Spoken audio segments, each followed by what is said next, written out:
This morning, decision day in Virginia's tight governor's race. Parents will have choice in our public school system. We will not have a political philosophy in the classroom, and on day one, I will ban critical race theory from being in our schools. I don't think parents should be telling schools what they should teach. I don't think that parents should be telling schools what they should teach, which is precisely and exactly how our system is set up, Andy. Exactly how our system's set up. We don't let the government dictate what is being taught in the schools without the intervention and influence and input of the parents. This has come down to education. That is the number one issue for voters in this election. Of course parents have a role in this, and saying they don't is absurd. The poll average actually has Youngkin up by a very, very small amount coming in today. Basically means this is a dead even race, but Glenn Youngkin does have a shot. He does have an uphill battle in terms of overcoming what is likely to be a Democrat lead. It feels like to me that Glenn Youngkin is surging into the lead here. What happens in Virginia will in large part determine what happens in 2022, 2024, and on. If that's the case, we're going to have an interesting couple of years. Republican Glenn Youngkin has been elected governor of Virginia, defeating Democrat Terry McAuliffe. Full meltdown on CNN. I loved watching it. It was a blast. Have we seen the emergence of the Delta variant of Trumpism? Same disease, but spreads a lot faster and can get a lot more places. To compare your political opponents to something that has killed 5 million people globally. I think we need to live in a world where this is not the way it's treated, and we need to get back to where there's some semblance of reality, and I believe that is what the Virginia voters essentially said.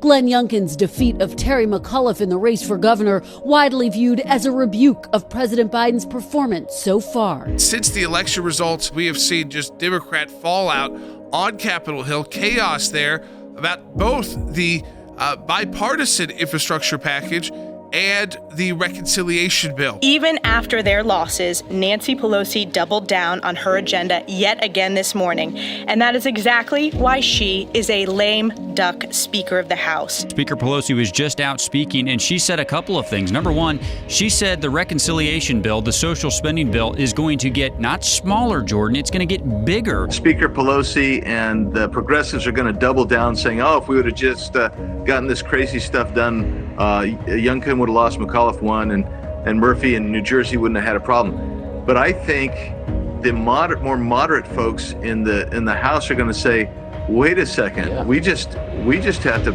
put the brakes on some of this crazy stuff. Where he got into trouble in the final weeks of the campaign was not being a moderate, but was by being a hard left progressive, and that was by doubling down on parents having no role in their kids' education. Does he change the agenda for the House now? Yeah. They could have passed this bipartisan infrastructure bill with Republican votes a long time ago and at least showed their voters some progress. But instead, they got boiled down into so much infighting that they've been able to accomplish absolutely nothing. If you're a Democrat and President Biden won your seat by 16 points, you're in a competitive race next year. You are no longer safe. The message from voters in Virginia was that the agenda has gotten far too radical. But let me tell you this, as I look at Washington, D.C. right now, I still see progressives inside the conference, to answer your question, getting their way.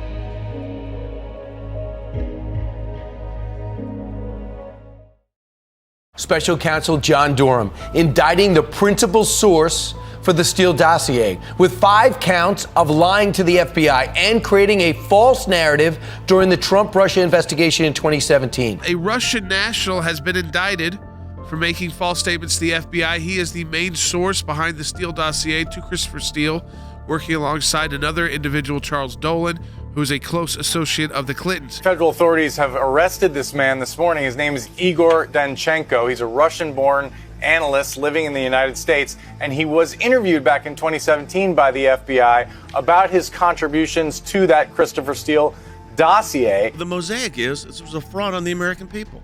There was no collusion between the Trump campaign and the Russians, but the Russians were in close collusion with Russian nationals, Russian government, press people, and the Clinton campaign to hurt President Trump. According to today's indictment, the source of much of Danchenko's information was a Democratic Party operative and a former Hillary Clinton advisor. In other words, Hillary Clinton's team wasn't just funding the Steele dossier, they were effectively writing it too. How did the FBI miss this?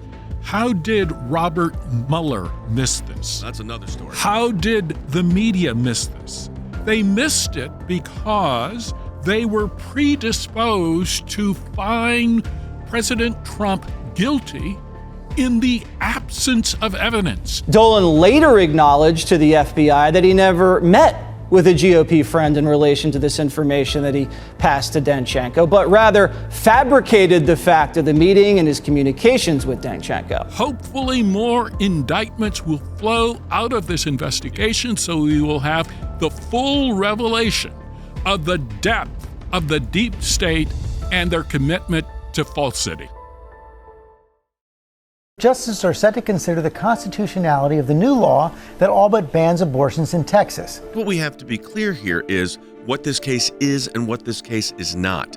This is not a direct challenge on Roe. That is the Dobbs case. That is in a month.